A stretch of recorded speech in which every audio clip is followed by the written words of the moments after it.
You are about to listen to one of the best, most breathtaking and brilliant artists I know. My name's Jude Avery. This is Jordan Dale.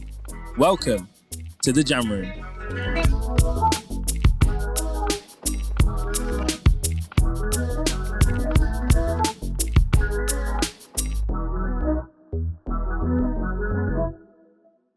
Hello everybody and welcome to the Jam Room. This is the show where you're going to want to listen to some of the best artists perform and tell you about themselves. And I am joined right here, right now in Cassette Studios in Coventry with the amazing, the fantastic, the super, the person who comes from a place where my favourite accents are in the whole United Kingdom. No lie. It's Jordan Dale! Woo! What are we doing? How are you doing, my friend? I'm doing well, thank you. How are you? I am doing very, very well right now because you're here. Like I said, you're here. We're here in Cassette Studios in Coventry. You're going to perform for us. And it's just going to be really exciting. So I like to do this little thing at the start. I want you to introduce yourself to the Jam Room right into this camera. Hi guys, I'm Jordan Dale. I'm a 25-year-old guy from South Wales who loves to sing, loves rugby, and just loves being a bit of a joker. And that's what I like. That's what I like. We've had quite a few jokes here today. On the way up, we had a nice little walk. And, you know, on that walk, we discussed a lot of things. And we're going to discuss them right here, right now, in a lot more detail. So I want to know, as you are an artist, what made you get into the music scope, the music aspect? I suppose music has always been like a big part of my life anyways. But what really like got me into that scope within the last year is just by a chance of a visit of Coventry and seeing Jason Allen busk. Now, a lot of people will know who he is, a lot of people won't. But Jason Allen is a big busker and does his own gigs and things, has all his original music, has, I believe, about 1.4 million followers across all social media. And yeah, I was just seeing him on a TikTok one time busking and I thought, you know what, I'd love to have the confidence to do that someday. And when I went to his page to show somebody that I was with his singing, he happened to have his most recent video was that he was in Coventry. So I was like, oh, no way, what are the odds of that? Yeah. So I went down the next day to see him busking, requested a song, requested another song that he didn't know. And so I was like kind of like sort of singing it under my breath, you know, do you know this? And he's like, no, but you got a voice, you're going on the mic. I was like, oh, great. And that was literally like the entry point into the music world as I know it now. Look at that. That's such like a butterfly effect into how people get into the industry, how people get into do what they want to do. Yeah. And alongside you singing with Jason Allen on that TikTok and you having that kind of first moment, you obviously started to go into songwriting and different kinds of writing in that sense. So I'd like to ask, this could be anything in the world, anything. What was the first song you ever created? Now, this could have been from when you were a child. This could have been from when you started music. What's that first song that made Jordan's life spark? So I know this isn't like the furthest back song that I remember personally, but I know there's like memory videos that my parents took of my very sort of first instance of writing. It was a Mother's Day song. Aww. And like you can hear like there's me with my uncracked voice. Happy Mother's Day! And all, you know, just singing this little song. And I suppose you could say from that point, it's always kind of like, it's just in the DNA. You know, my family my family's full of musicians. So it's just kind of like in the blood, really. But I would like to point out the one that I most recently remember has like a bit of a trauma story to it, in a sense, because I wrote it in the middle of high school. Yeah. And let's just say I was a bit of a rebel at times and would do things like perhaps like, don't do it, kids, but underage drinking and things. And so I, you know, got a bit brave after having a couple of drinks and I decided to put this voice note into a group chat that I was in, only with a girlfriend at the time. Yeah. Her friend and a friend at the time. I came into school the following week on the Monday. Yeah. To that voice note being played on the school bus through a speaker. Oh. Yeah, and like to the point Gosh. that it literally gets sung back to me by other people now when you're talking 10 years later. Oh my God. It was 10 years ago and it still gets sung back to me now. So it could have been that bad. Yeah, people are mean. But alongside, well, I'd say that's rather mean. But that just shows, that Jordan has the, tenacity is not the right word. Jordan has the pizzazz. The pizzazz. Jordan has the pizzazz. He has the pizzazz to grasp the audience. I used that word earlier. He's taking that from me. Yeah, I'm taking the word from him because it's true. Imagine this little song you wrote that everyone was like, "Yo, let's pick on him for it." You're basically just that popular guy. You're giving them that hook. You're giving them that hook that you need. It's kind of funny, right? Because I will say, first time to public eye anyway, is that I'm actually rewriting that song to be a for real song on Spotify, I think. So there's a comeback for that story. See, all of you haters, you're going to be downloading and streaming that song. Let me tell you that. You're all watching. But with that, I want you to describe your style as a musician, because you've had this long journey of music and you've said that your family are involved in music as well. So as this new artist, how would you describe it?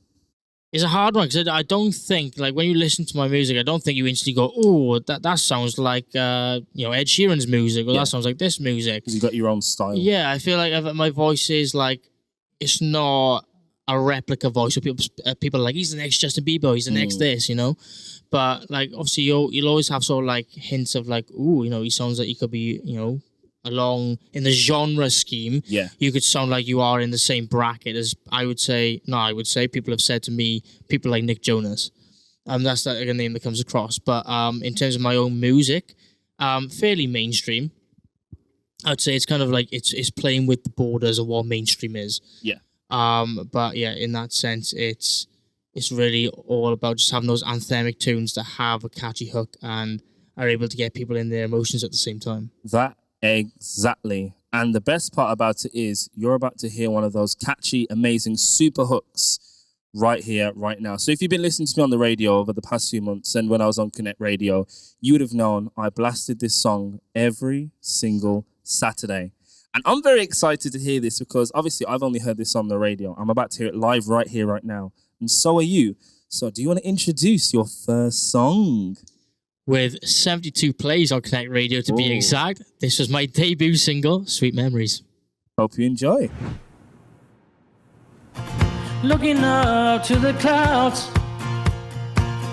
mind's empty with thoughts so deep. People telling me it'll be okay, son, but talk so cheap. I'm lost and alone, trying to find where I belong on this darkened road, looking for a way to come back home. The pain in my heart tearing me apart. Oh, why can't we sing all our favorite songs back at that place we call home? Mom can play the keys, I'll hit the drum, you strum that guitar. Oh mama, I wish you could see just how I turn out to be that kind of man who can carry all your sweet memories.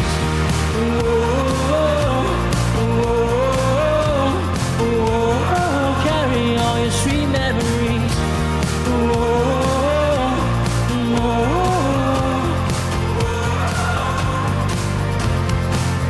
Kneeling down at your stones, emotions high and I feel so low.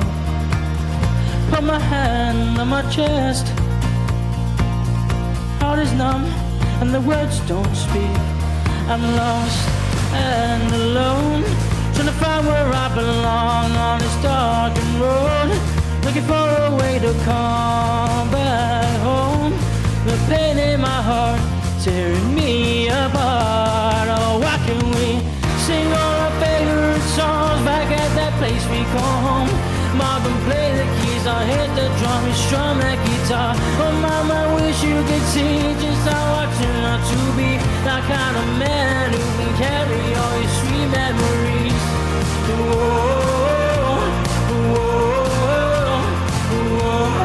Carry all your sweet memories.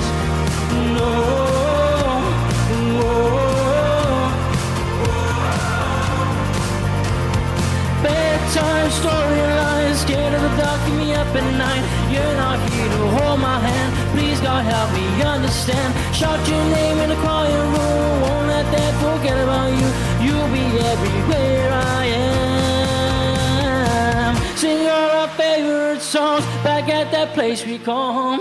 Mom, don't play the keys, I'll hit the drum, you strum that guitar. Oh, Mama, I wish you could see just how I turn out to be that kind of man who can carry all your sweet memories. Whoa, whoa, whoa, carry all your sweet memories.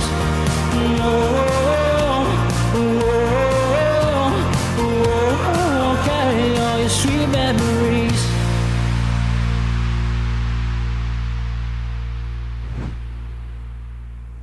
Now, didn't I tell you you were in for a treat? Jordan, that was amazing. Like I said, I've been waiting a very, very long time to hear that live, and I got to hear it. I hope you enjoyed it, but can you explain to me what that song is about? So it's a funny one because like it's about the loss of parents, but I haven't lost my parents. So like it was a funny one because when I first wrote it and recorded it, my mother just couldn't comprehend it, and she was like, "But I'm not dead."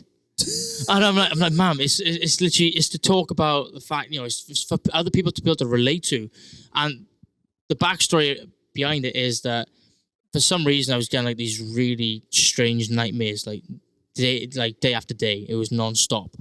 To the point I was having panic attacks in my sleep and things from them.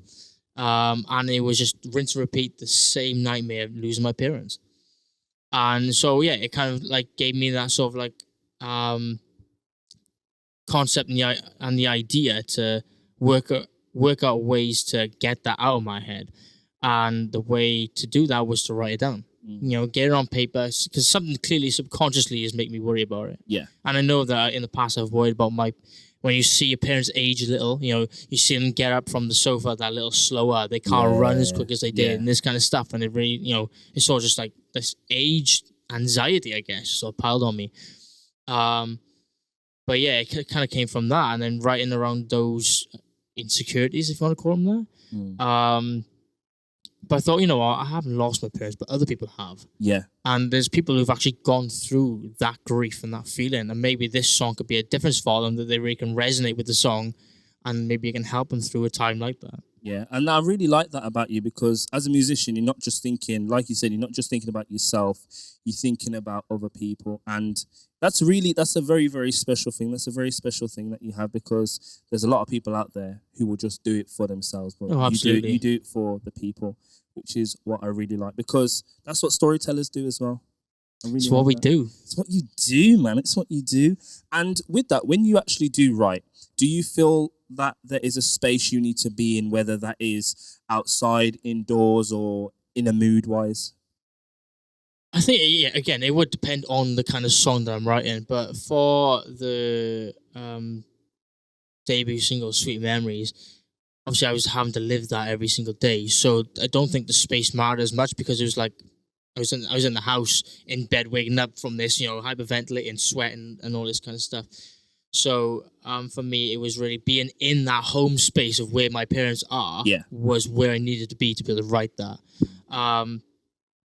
Funny enough, that's the only song where I've written it before melodizing it. Really? Wow. Yeah, so I actually, for the most part, I don't know if it's a word, but I like to think I use the terms lyricist, obviously, which we know is a word, but I'm not sure if melodist is a word, but if it is, lyricist... It's a word now. So it's definitely a word now. Trademarked, if not, Only for Jordan. There we go. But melodist, I use as somebody who comes up with the actual melody before lyrics. Yeah. And yeah, I can do that and just create a beat, or I'll be listening to another, completely different song, and I'll somehow create a sub melody from that song that's completely new, and they'll be like, oh, that sounds pretty good. So I like in my voice notes, I'll be like, sing it, blah blah blah, wherever it is, and they'll be like, right, I'll write some lyrics to that later. Lovely stuff, my friend. Lovely stuff. That's what I'm talking about. That is what I'm talking about. Now, as you are this singer, as you are this songwriter, trying to be. Well, you are. Be nice to yourself. But as you go on to this singing and songwriting journey, Are you going to decide to do any collaborations with any artists? He's trying to delve into that now. What can I say? There's things happening. Okay. I mean, like, I don't want to give away too much because, like, you know, especially at this point, like, for me, it's exciting, but I feel like it would really kind of scope to people how seriously I'm taking this when they realize they see those names just pop out the bag. So that's why I don't really want to, at least on camera, I really don't want to, you know, just shoot those out. See, he's keeping you peeled. He's keeping you nice and keeping you on your toes, you know. Keeping you on your toes, and he's going to keep you on your toes again with another song. Yeah, I am. Are you excited for this one? I'm more excited for this one. Okay, that's what I'm talking about. Do you want to introduce it? This is my second song, Somewhere Between. Hope you enjoy. I wake up with a weight on my chest. Another dream slips through the net, trying to fake brave to my mirror's reflection, but all I see is second guesses and questions. They say keep going, but I'm running in place. 1,000 voices, none of mine this race, and I smile like I'm fine when I'm breaking. I'm so scared that I'm not gonna make it. I'm lost, not found, trying to break these chains that are keeping me down in the world with no space for me. I'm in the middle of the fall and the climb, and I'm in between the reason and rhyme, stuck in the center of the ground or taking flight. So can you tell me if I'm chasing pointless dreams? Can you help me understand what it means to help me get out of here in the somewhere between, in the somewhere between? Not yet is a step I can't see.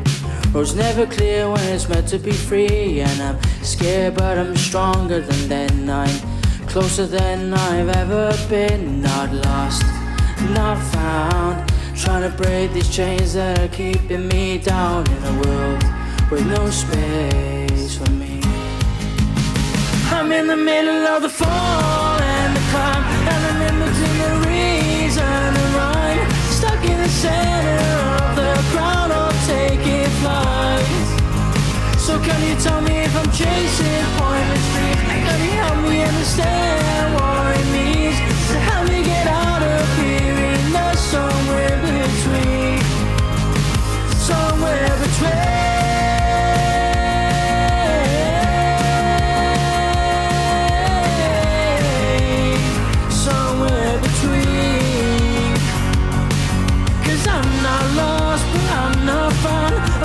So high, I'm underground, and every day I find myself thinking I'm in the middle of the fall and the climb, and I'm in between the reason and rhyme, stuck in the center of the ground or taking flight. So can you tell me if I'm chasing pointless dreams? Can you help me understand what it means to help me get out of here in the somewhere between? I'm in the middle of the fall and the climb, and I'm in between the reason and rhyme, stuck in the center of the ground or taking flight in the somewhere between. Now, I hope you were dancing during that song, because that is some music. Let me tell you that. Now, Jordan, you want to explain about that song? You want to give it a little... Yeah, so Somewhere Between was actually a really sort of deep thought song. It was a song at a point where I'd already released Sweet Memories, and I was going to release this one to sort of put the question out there to, you know, to people, to ask really whether I should, you know, chase that dream. Is it a pointless dream, you know? Which it isn't, by the way. Well, it's looking pretty good at the moment. Just, sure you know, is. Just wait. But yeah, it was kind of really trying to identify whether my future was in fact in the music scope at all. And that's what it's sort of asking, you know. I'm somewhere between that point of failure or just mediocrity, yeah, or just chasing that high life. And I've gone for the high life, but yeah, I've chased it. I'm going for it. Yeah, man. But at that point, yeah, it really got it. The emotion is there. The confusion is there. The lack of understanding and all those other mixes.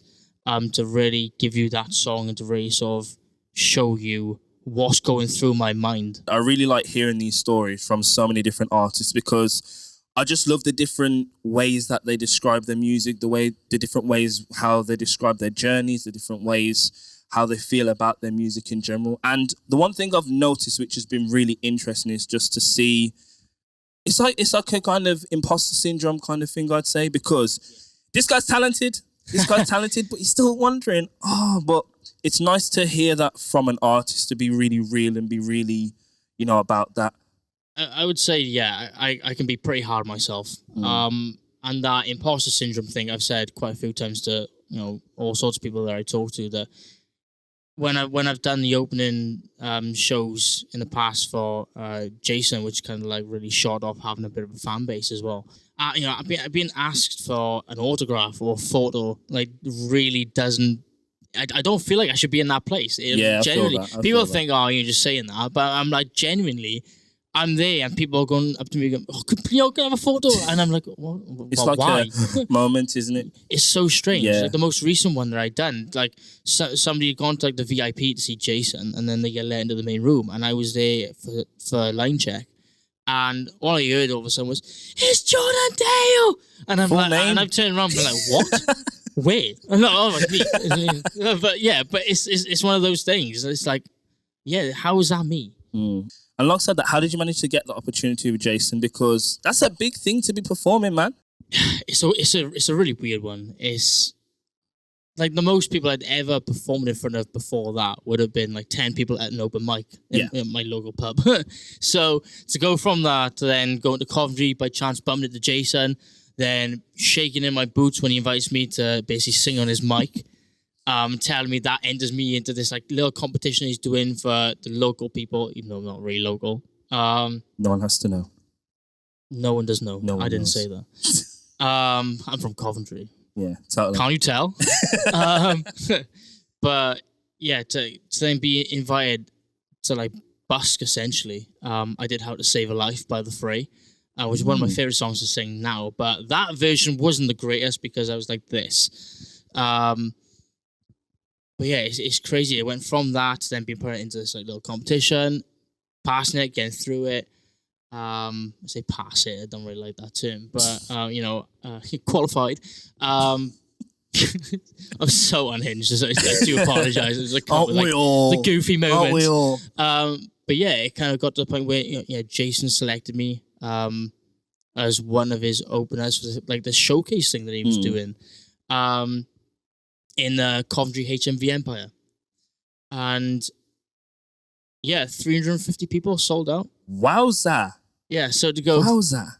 about 10 to 15 people at a pub to 350 people. And that's why this guy's got fans, let me tell you that. That's why he's got fans. Not even an original song out of that point. Like, I didn't know what I was... I did I'm Yours by Jason Mraz at that show. Like, I didn't know how to get from nothing to then having my own music at that point. It was only through Jason, really. I have Jason to thank for a lot, honestly. I'm really grateful to that guy. But that's like, if you think about it, that's like the craziest butterfly effect. And it's an amazing butterfly effect. And you should be really proud of like how far you've come over, the last year. That's amazing. It's very amazing. Well done, my friend. Well done. It was the beginning of May, yeah. It's the beginning of Jordan. But there's been more beginnings of Jordan, let me tell you. Because as you can see, I've got this lovely rugby top on here because I'm from England. And this guy... Don't remind me. This guy is from South Wales. Now, even though he doesn't have a South Wales top on... I forgot it. He might have forgot. But he actually plays rugby. He's not just a musician. This guy's a rugby player. And... No, I don't look it. Just be nice to yourself. But how is it playing rugby and playing music? You're going to get... You know what you should do? Are you ever going to get your song to be your walkout song? Be an interesting one. Actually, I will say this much.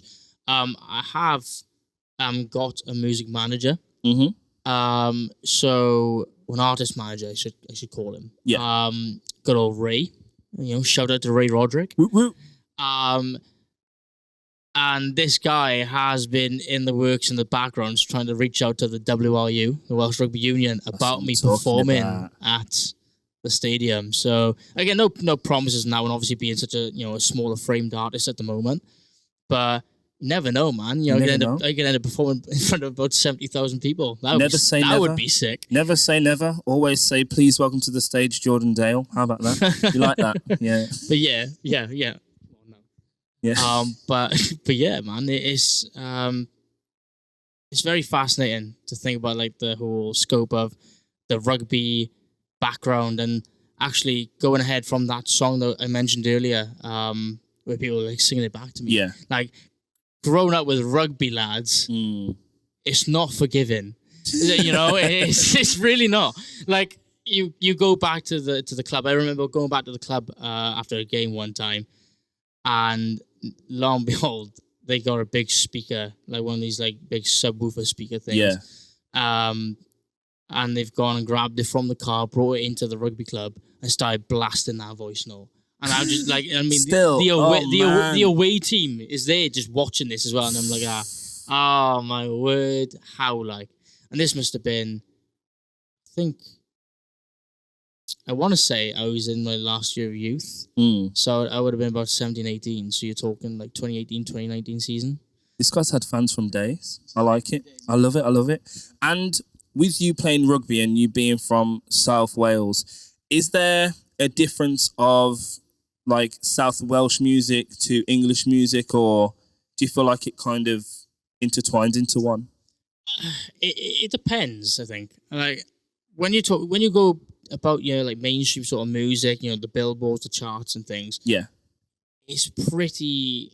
They intertwine. Yeah, I would say. Like you got Jamie Miller, the artist. Yes. So Jamie's Welsh. Is he? Jamie's Welsh. Mad. Yeah, and ridiculously good singer. His very voice freaking is good. So high. He is amazing. But yeah, Jamie's Welsh, and you're talking about that kind of music. Really, is that mainstream sort of like scope from the UK that he lives out in LA now. Yeah. But it's the same kind of like branch of music. Really, I think the only time that goes really different is I know the Welsh are known for like their choir voices and their like hymns and like your Tom Jones-esque people. Yes. Having that really sort of like anthemic choir like voice. 100%. But I think that's the only sort of like differentiation. Nice. Big word. Big word. We've used a lot of big words today, haven't we? We've used pizzazz. We've used. What did you just say? Pizzazz. Differentiation. We've used. There was another word we used. You can scroll back and find that. Jude's been using words in his brain. I've been using all these words, I've been using all these words. And there's this one last question I have for you. And you might have to think about it for a while. You might have an answer straight away. But because of how quickly you've come so far as a musician, is it a bit daunting for you to see how quickly everything's just scoped together? Or has it been a bit like a woo moment? Or has it been like a wow moment? See, I'd say there's a lot of... I feel because of the pace that I go at in one big shoot, that when you do hit a wall, it's so much stagnance. Yeah. Like, you're just there, everything's going well, you're building. But then when you're there as an independent artist who can't really just take that jump and do it, full time and things. Yeah. It's like there's such a gap between like releases and trying to find like support, like openings for like you to actually be a part of and things is so difficult because you got nothing behind you to back you. Yeah. So people are not even looking in your direction. I can say, and this is the first time I'm telling anybody outside of my parents this, is that I've got my first falset opener. That's what I'm talking about. July 23rd in Cardiff. That's what I'm talking about. Things are happening. Things are happening. Jordan, thank you so much for being here today and singing. But before I go, there's one thing I like to do, and it is called the Quickfire Jam. Now, it's nothing scary. It's nothing daunting. It's nothing you should be frightened about. It's just a few questions to end the interview. What size feet are you? So the first question I have is, where would be your dream place to perform? this is one of those things now where I have to try and not be humble because I'll just settle for this. but if you're talking about dream places, then it's got to be the Principality Stadium. Nice. What is your favourite song at the moment? A song by a guy called Cameron Whitcomb, and it's called Kingdom of Fear. Now, where's the favourite place you have performed so far? There was this place in Liverpool that I performed at for Jason's second show where I was present. And yeah, it was okay, but I just think everything about Coventry, the HMV Empire here was just better. And I think it probably does hold a bit of a spot in my heart now because this is where it all started. The place all started in Coventry, and look at that, we managed to film in Coventry today. That's what I'm talking 360 about. 360 moment right there. I'm telling you, this butterfly I can't do the butterfly obviously, but imagine the butterfly. There we go. There's a butterfly flying around. And that's Jordan's butterfly. And that's what I like. My butterfly. Jordan's butterfly. But thank you so much for coming here today. What are your socials so people know where to find you, where to find your music? So on Instagram and TikTok, it is at Jordan Dale UK. On X, it is Jordan Dale Music. Lovely, lovely, lovely. I've said it before. I've said it again. Thank you. And if you ever want to appear on Jude Avery'S Jam Room, hit the link in the description. All the information's there. I will see you next time. Goodbye for now.